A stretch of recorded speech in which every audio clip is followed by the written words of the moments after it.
as nossas atividades estão muito legais. Professora Rita, hoje é terça-feira, sim, crianças, hoje é terça-feira, e nós vamos ter a aula de História, né? 30/6, e aí chegou finalmente o final do mês de junho, né? Que o final do mês isso é de 30 dias, tá? E hoje, terça-feira, vamos ter o que na nossa aula? Então, eu coloquei os tópicos, né, da nossa aula de hoje, que vai falar sobre a colonização interior adentro, que vai da página 152 a 153. Também temos os caminhos dos bandeirantes, página 154 e 155. Também vamos falar sobre a influência indígena nas páginas 155 e 156. E tem o pesquise, que você deve fazer no seu caderno. Esse pesquise está em que página, professora Rita? Está na página 156. Não esqueça que toda atividade que é do seu livro GEO, você tem que fazer no seu caderno, mas não pode esquecer de fazer o cabeçado, tá? De caneta. Aí as perguntas que você escreve de caneta também, e somente as respostas de lápis, tá, criança? Nada mudou referente às nossas atividades que nós já fazíamos lá na nossa escola SEBAC, tá? Ainda permanece as mesmas estruturas, as mesmas orientações que sempre eu dava lá, tá? Então, pegue aí, por favor, o seu livro GEO, ó, GEO 2, e vamos abrir na página 152, como está aqui, tá? No título, né, vem falando sobre a colonização interior adentro. Aqui, o livro nos traz, né, a parte que vai falar sobre moedas, o gado, né, vai falar sobre o trabalho africano dentro lá das fazendas, né. Então vamos descobrir como é que eles trabalhavam, né, quais os recursos que eles usavam, vamos descobrir muita coisa hoje, tá? Então vamos lá. Como o interior do território brasileiro começou a ser ocupado pelos colonizadores, que nós já sabemos quem são os colonizadores, né? Em primeiro lugar, por meio da pecuária. Nós sabemos que aqui diz que a pecuária vai falar do gado bovino. Foi trazido ao Brasil para fornecer alimento. Olha lá, qual era o objetivo de os colonizadores trazer esses animais, né, para o Brasil? Olha lá, para trabalhar como? Primeiro, para trabalhar no transporte. Também esse gado bovino para fornecer alimento. Além disso, a força que movia as moedas nos engenhos. Eles usavam o animal para girar aquela roda, né, que era muito pesada, uma roda de ferro. E aí o animal girava, né, aquela roda, e aí ia moendo a cana de açúcar, tá bom? Como vocês estão vendo aqui na imagem abaixo. Você está vendo uma carroça e você está vendo também os escravos tirando a cana de açúcar, colocando na moenda, né? A moenda nós já sabemos, tem uma explicação aqui acima, mas vamos primeiro fazer essa leitura de imagem. O escravo coloca a cana de açúcar na moenda e o boi vai girando, né, com a sua força, ele vai movendo aquela roda de ferro. E assim a cana de açúcar ia sendo triturada, né? E aí ia sair o que lá embaixo? O caldo, né? A garapa que eles falavam, a garapa da cana de açúcar. Então, voltando aqui ao texto. Já fizemos a leitura da imagem, né? Vamos voltar ao texto. O gado bovino foi trazido ao Brasil para fornecer alimento, transporte e a força que movia as moedas dos engenhos. Os animais eram criados soltos nas fazendas. À medida que o rebanho crescia, destruía as plantações e ocupava áreas que poderiam ser usadas no plantio de cana-de-açúcar. Como o cultivo da cana-de-açúcar dava muito lucro a Portugal, né, dava muito dinheiro a Portugal, para que ele não fosse prejudicado, proibiu-se a criação de gado próximo aos engenhos. O gado passou a ser criado em fazendas no vale do Rio São Francisco, no interior da Bahia e de Pernambuco. Muitas dessas fazendas deram origem a vilas, né? Vilas que hoje são cidades. Ao lado você tem a explicação de moenda. E diz assim: os engenhos de açúcar, conjunto de peças onde se moía a cana para extrair-lhe o caldo, eram movimentadas com a força da água e de trabalhadores escravizados, ou de bois, como ele fala, ou cavalos.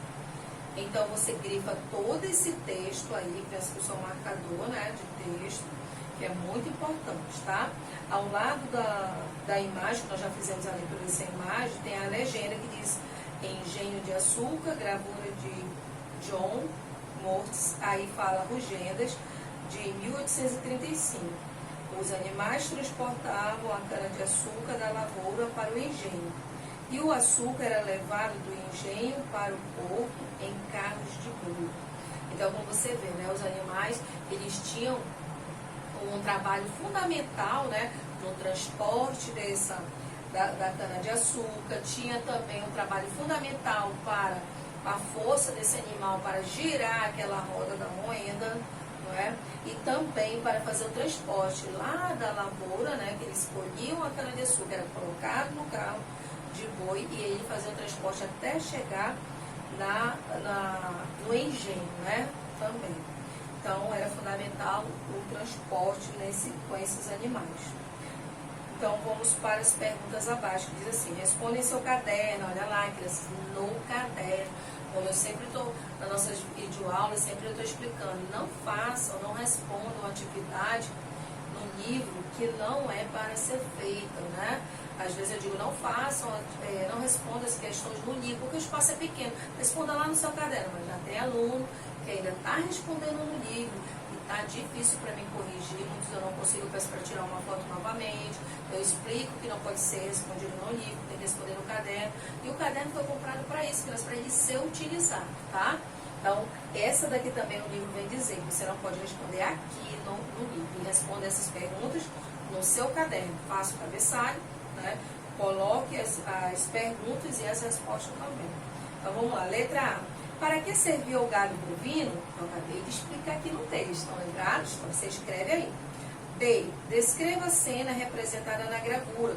Então, o que é descrever? Descrever é você olhar, né?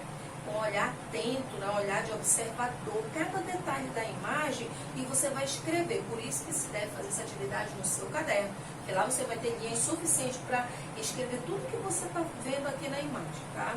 C. Você sabe como é feito o transporte da cana-de-açúcar hoje em dia? Será que ainda é assim feito, né, o transporte da cana-de-açúcar? Será que é através ainda do carro de boi? Então, é questão de uma pesquisa, né? Pesquisem para responder essa pergunta, tá? Vamos para a página de número 153. Aqui ao lado nós estamos vendo uma imagem, né, de um bandeirante. Aqui diz, detalhe de ciclo da caça ao índio. Pintura de Henrique Bernadelli.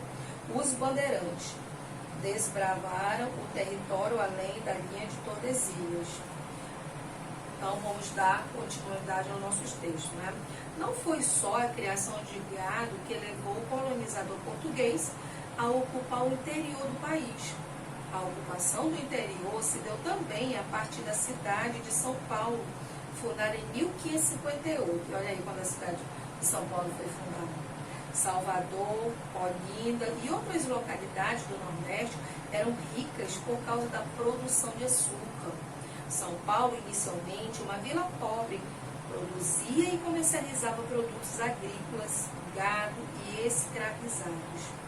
Ali utilizavam-se a mão de obra indígena e nas plantações de arroz, trigo e outros produtos. Desde a sua chegada, os portugueses queriam escravizar os índios para servirem de mão de obra e acreditavam que havia ouro, prata e metais preciosos nas terras brasileiras.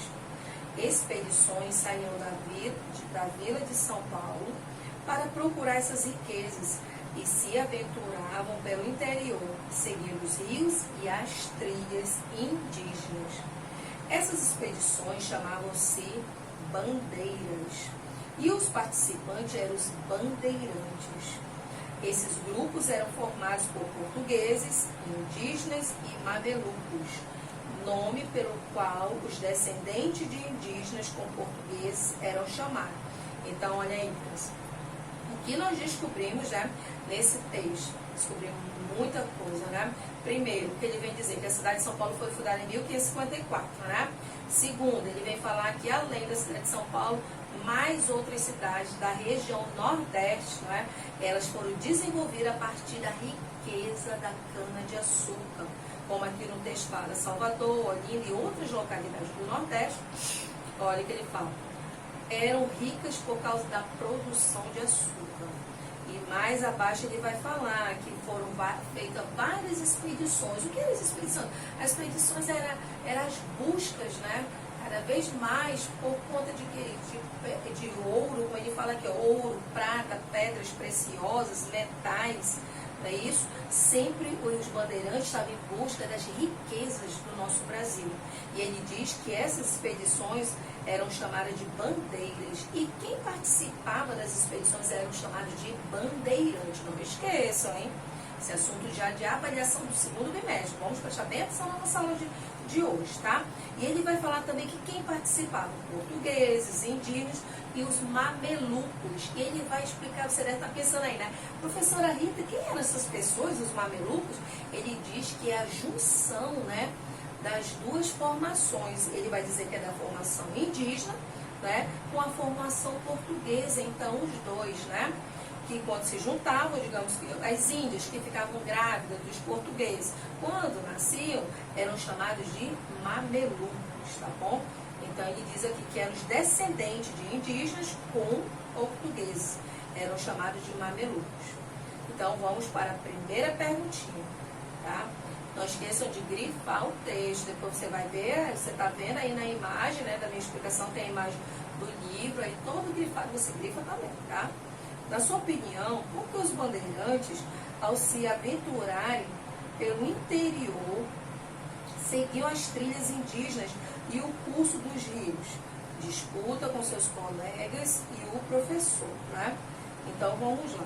Essa questão eu vou dar a resposta para vocês. Anotem aí, tá? Vou esperar um pouquinho para vocês anotarem. Já? Posso falar? Então, escrevam aí. Porque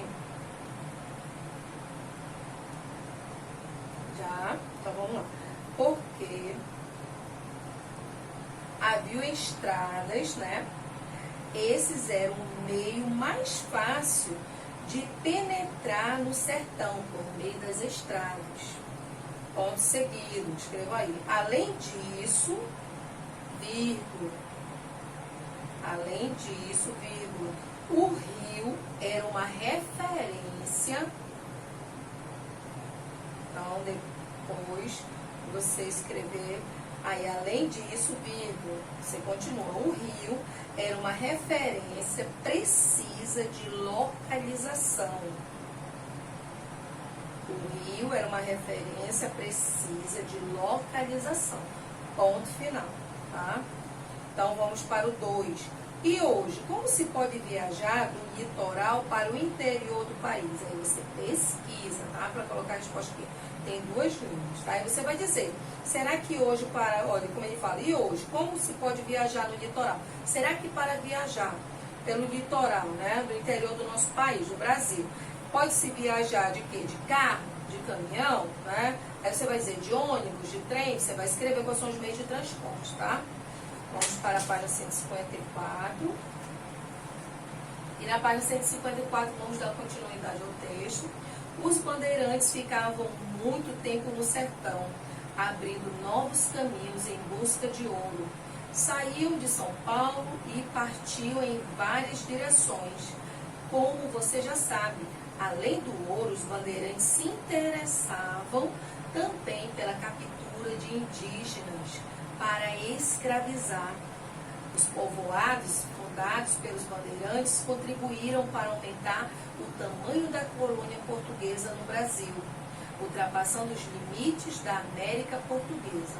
Ao lado, a palavra que está destacada aí, sertão, né, ele vai explicar, região distante do litoral, em geral, menos explorada pelo ser humano. Abaixo, vamos para o próximo assunto. Os caminhos dos bandeirantes. Expedições lançaram-se pelo sertão, aí passando meses e às vezes anos, em busca de indígenas a serem escravizados e metais preciosos. Então, as expedições eram com o objetivo de quê? De eles acharem, né, os indígenas para escravizarem os indígenas. E mais além dos indígenas, que eles queriam, né, achar, eles também iam atrás de pedras preciosas, metais preciosos. As bandeiras tomaram uma série de direções. Então, o que eram as bandeiras? Já descobrimos aqui, do outro lado, que eram expedições, né? Viagens que os bandeiras faziam em busca de algo do seu interesse. E aqui diz, por onde que se davam essas expedições? Minas Gerais, Goiás, Mato Grosso do Sul. Ele vai falar, Raposo Tavares caminhou em direção ao Paraguai. Seguiu depois no rumo nordeste, atravessando Rondônia, para em seguida descer os rios Mamoré e Madeira e pelo Amazonas, chegar ao final a Belém. Aqui a gente vai descobrir que esse pequeno texto de Boris Fausto, né, História Concisa do Brasil. Trace no mapa, abaixo, com uma linha colorida, o trajeto de Raposo Tavares, descrito no texto assim. Então, o trajeto que agora eu falei aqui, né? Por onde que ele andou, Raposo Tavares? Aí você vai com o lápis colorido, né? Que ele diz aqui, ó, uma linha colorida. Então, você pode colocar aí várias cores, né? E traçar o trajeto de Raposo Tavares dentro do mapa do Brasil.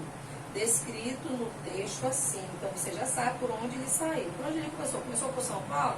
Então, você vai aqui desde São Paulo, vai traçando o trajeto, passando pelos estados, que aqui foi dito dentro do texto, tá, criança? Então, vamos lá. Não esqueça de dar título ao mapa, né? Então, você pode dar o título ao mapa, colocar até o nome, no caso do título do mapa, você pode dar o nome de Raposo Tavares, tá? Próxima página, página 155. Você sabia que a presença dos indígenas na vila de São Paulo e no movimento das bandeiras foi muito importante? Durante os séculos XVI e XVII, muitos chefes indígenas se aliavam aos portugueses para aumentar seu poder em guerra contra outros grupos indígenas. Assim, participavam das expedições para capturar seus inimigos, tornavam-se amigos dos portugueses e se adaptavam ao modo de vida do colonizador. Então, esse primeiro parágrafo vai explicar o quê? Que nós sabemos, né, que tem várias etnias, né? Tem várias tribos indígenas e cada uma tem um modo de viver, não é? Então, aqui o texto vem explicar que tinha grupos indígenas que se aliavam, ou seja, se juntavam com os colonizadores, no caso os portugueses, para aumentar, né? Aumentar o quê? O seu poder de caçar outros índios que também já eram rivais daquele grupo indígena. Então ele diz que até os indígenas, esses indígenas que se aliavam aos colonizadores, passavam até a viver, né? Adquirir a cultura dos colonizadores. Próximo parágrafo. Os indígenas e mamelucos ensinavam aos portugueses a melhor maneira de se deslocar pelas matas. Guiavam expedições e sabiam construir canoas para navegar pelos rios. Eles também possuíam muitos conhecimentos sobre as plantas que serviam como alimento e como medicamento. Essa foi uma das maneiras pelas quais os hábitos indígenas se misturaram com os hábitos portugueses e ajudaram a formar a cultura brasileira. Então, aqui nesse segundo parágrafo, vai falar que os indígenas, com todo o seu conhecimento, com toda a sua cultura, né, do conhecimento de mata, do conhecimento de saber de plantas medicinais, de plantas que serviam também para se alimentar, eles acabaram compartilhando todo esse conhecimento com os colonizadores, que eram os portugueses, tá bom, criança?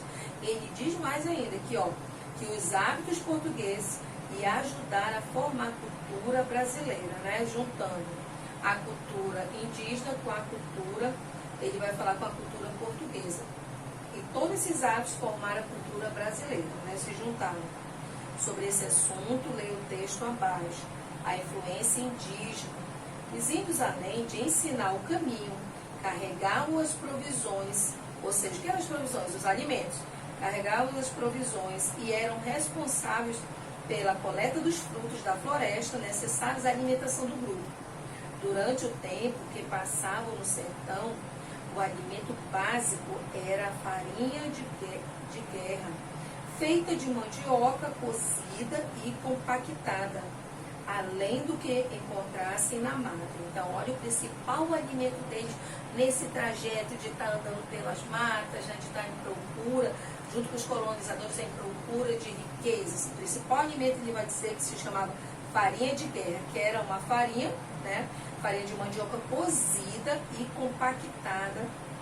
Ele vai dizer mais, além do que encontrasse na mata. Se eles encontrassem outros tipos de alimento, eles juntavam com toda essa farinha, né, e eles faziam a alimentação principal. Dependiam da caça, da pesca e das ervas e raízes do mel silvestre. Para o quê? Por que eles dependiam de tudo isso? Porque as viagens ali, a procura, né, de riquezas eram grandes, passavam dias, aqui fala até meses e anos, a procura de riquezas. E todo esse tempo, eles precisavam se alimentar. Então, e tudo que eles iam explorando dentro da mata, eles juntavam e carregavam, né? Bom, ele citou até algumas alimentações de frutas, raízes, falavam que eles caçavam e pescavam. Tudo isso que eles conseguiam, eles carregavam, né, para se alimentar. Cada vez que eles paravam, eles se alimentavam. Tá? Então, de acordo com o texto, como se dava a influência indígena no cotidiano dos bandeirantes, então você vai dizer como é que se dava a influência dos indígenas, né, sobre os portugueses. Aí ele vai explicar mais ainda a influência indígena na vida diária, o cotidiano, aquela vida do dia a dia, né, com os bandeirantes. O que ele compartilhava, o indígena, né?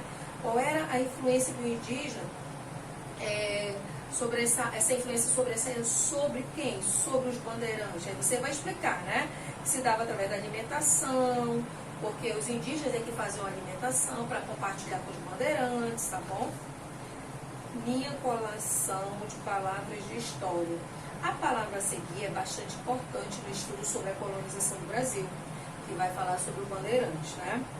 A. Discuta com seus colegas e com seu professor quais os pontos negativos e positivos das expedições bandeirantes. Então, vamos lá. Você coloca aí, tá? Essa resposta eu vou dar para vocês porque fala que é para compartilhar também com os professores. Os bandeirantes foram os responsáveis, escreva aí, tá? Os bandeirantes foram responsáveis, você pode escrever no seu caderno, tá? No seu caderno lá de história. Você pode até deixar as 8 linhas, né? Para fazer o cabeçalho depois. E aí você coloca todas essas perguntinhas, tá? Você coloca essas perguntinhas aí no próprio seu caderno e já responde de lápis. Então vamos lá para a resposta da letra A. Os bandeirantes foram os responsáveis pela ampliação do território e pela criação de diversas vilas e povoados, vírgula. Ao mesmo tempo, vírgula, também foram responsáveis pelo aprisionamento e pela morte de milhares de indígenas. Aí você bota ponto final. B. Você já viu na televisão, leu em livros ou na internet alguma referência aos bandeirantes?